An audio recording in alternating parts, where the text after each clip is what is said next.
Well, hello, it's Kathy, and no Ruby Renfield, and no Rosie Vesperina. We are in Krabi, Thailand, and this is a bit of a ride around Krabi town. Excuse my hand.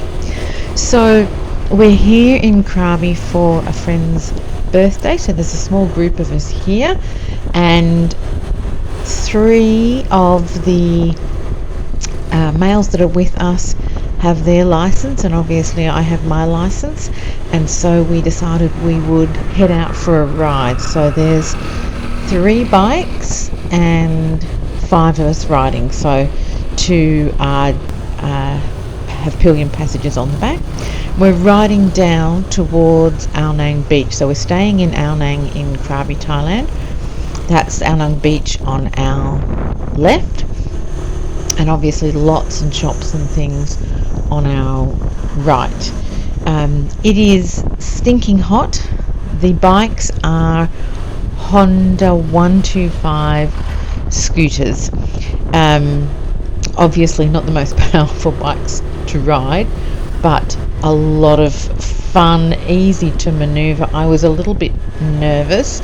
We are all wearing helmets, but no gloves and no protective gear, and I'm sure that there will be comments about that, but I am wearing long sleeve pants, long sleeve tops, closed in shoes and socks, so I've got as much protection on my body as I can. We're not going very fast at all.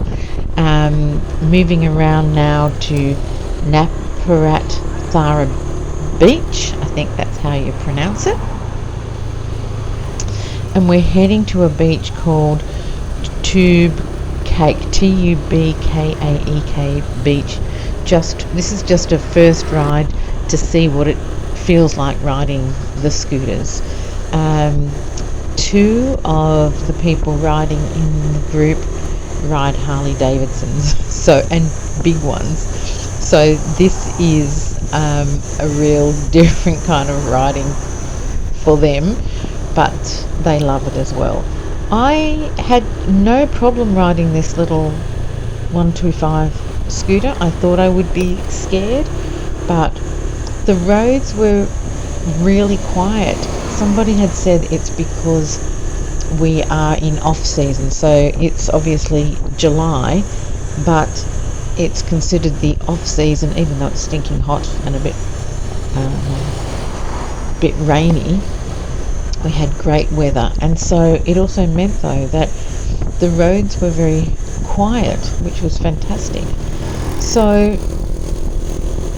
somebody else led the ride for a portion of it, and then I took over and used the GPS on my phone for the other portion, for the second portion of it.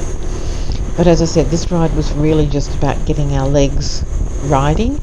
All of us had obviously have our license here in Australia. We all got an international driver's license, which is what is required. We did not get pulled over by the police. When we hired the scooters, we were required to hand over 1,300 Thai baht, and that was for the hire, but also for the security deposit. We hired it for 2 days.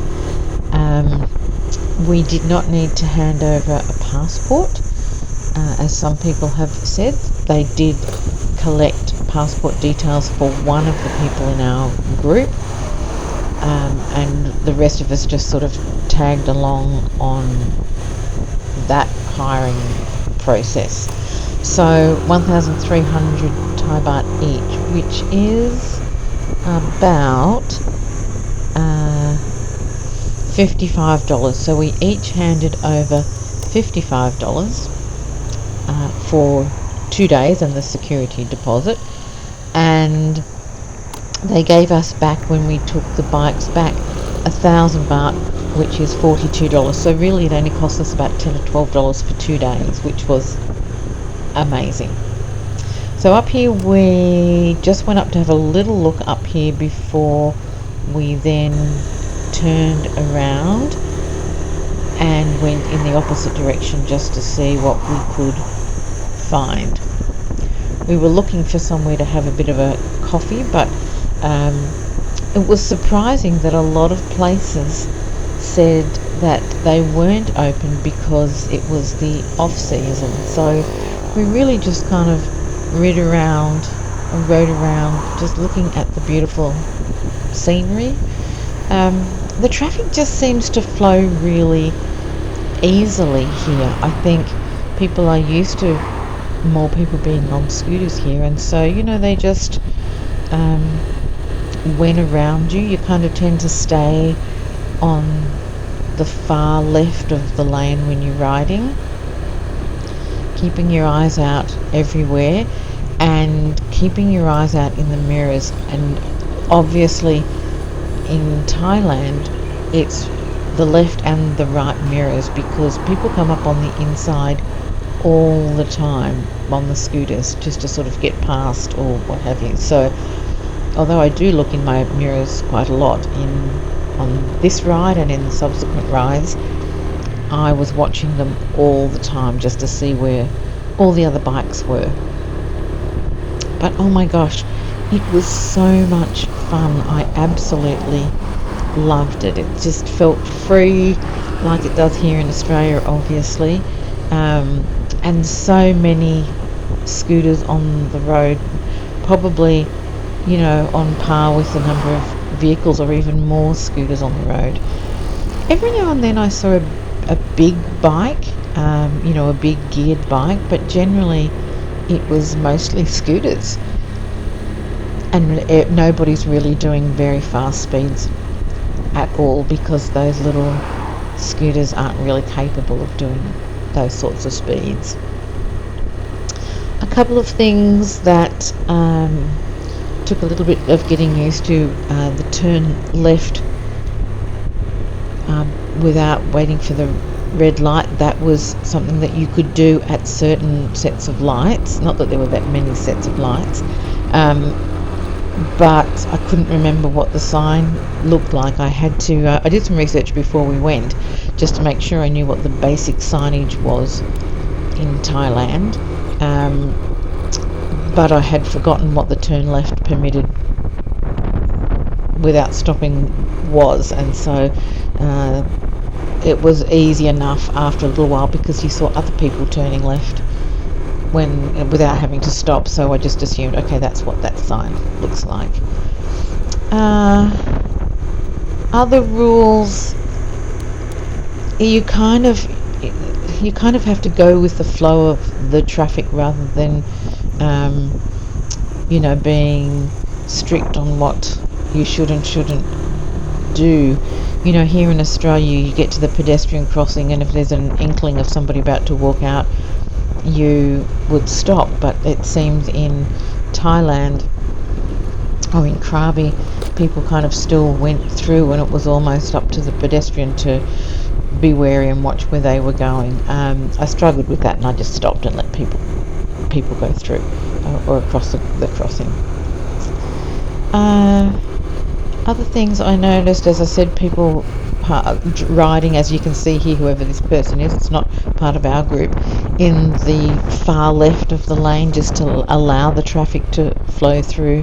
Cars can pull out at any time in any direction, and sometimes there's a car that comes, or a bike that comes on your side of the road but coming from the other direction. So you just have to be really vigilant when you're riding and looking where all of those cars and traffic goes. It was really easy to get sunburn. I already have olive skin, so it wasn't so bad for me, but certainly for some of our crew, they got really burnt hands, which I guess is why a lot of people do wear gloves, as partly protection, but also to protect themselves from the sun. The helmets, I think, lacked a bit of all of the essential elements of a safety helmet. That seemed to be the case for every rental place that you went to, they weren't the best quality helmets, so you really do take a bit of a risk, and I do think, even though it was really quiet here, if you've never ridden a scooter or you don't have a license,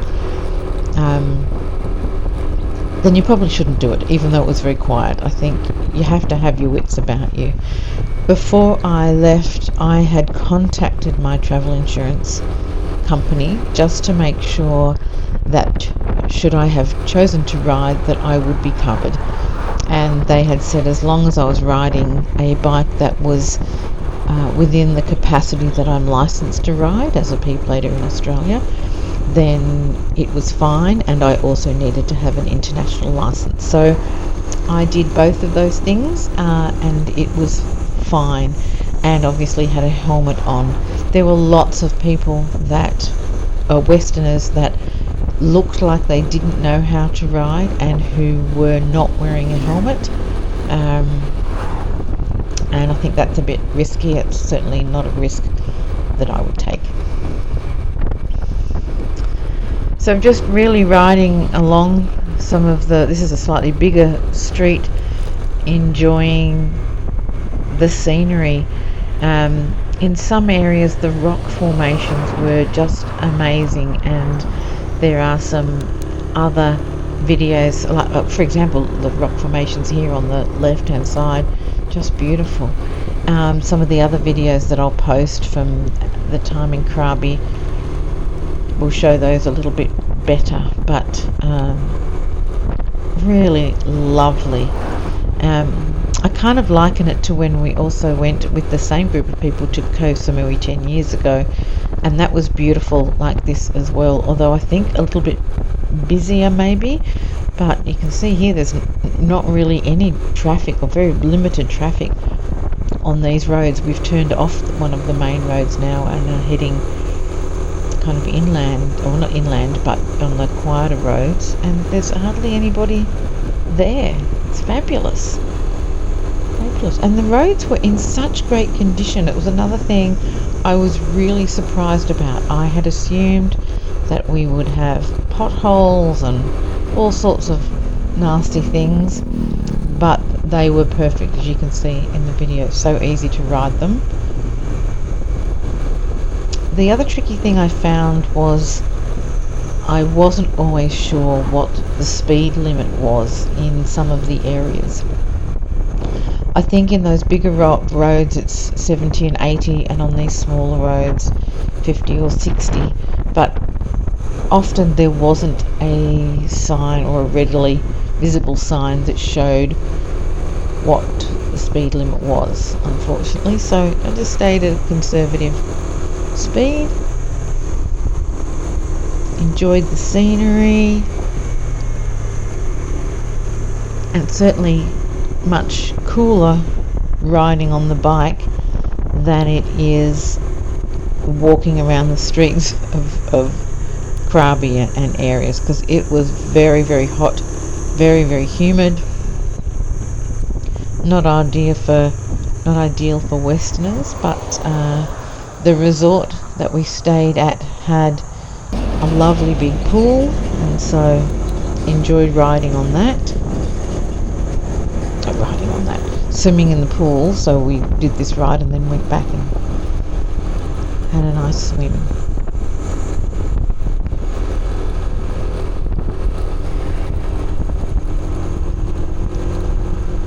So there will be a couple more videos from my time in Krabi.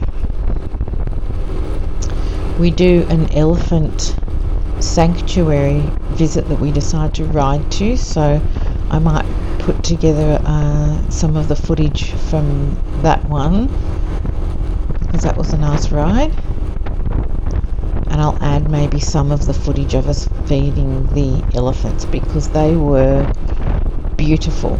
But I will tell you a little bit more about that if I can put that video together for next week.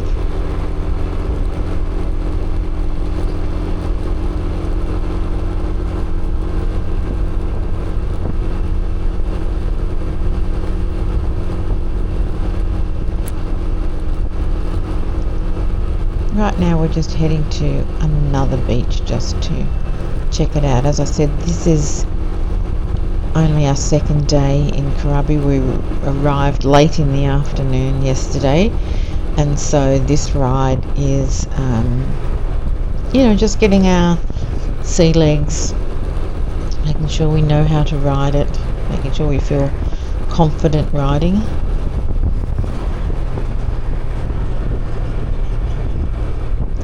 Unfortunately, I couldn't change the position of the phone holder, so it kind of means that it takes up a lot of the field of view, unfortunately.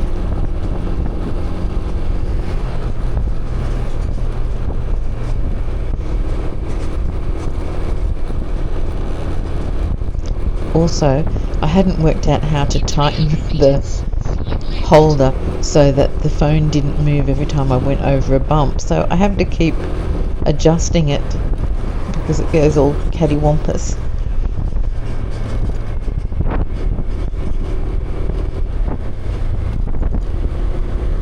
Slight left.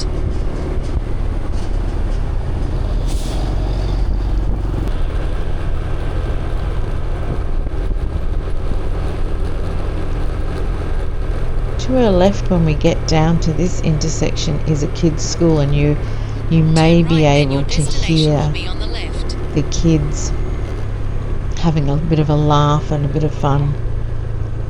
They were very cute. So we've arrived at our first sort of test ride destination at the beach. So thank you for watching, and the next couple of videos will have more Krabi riding. See you then.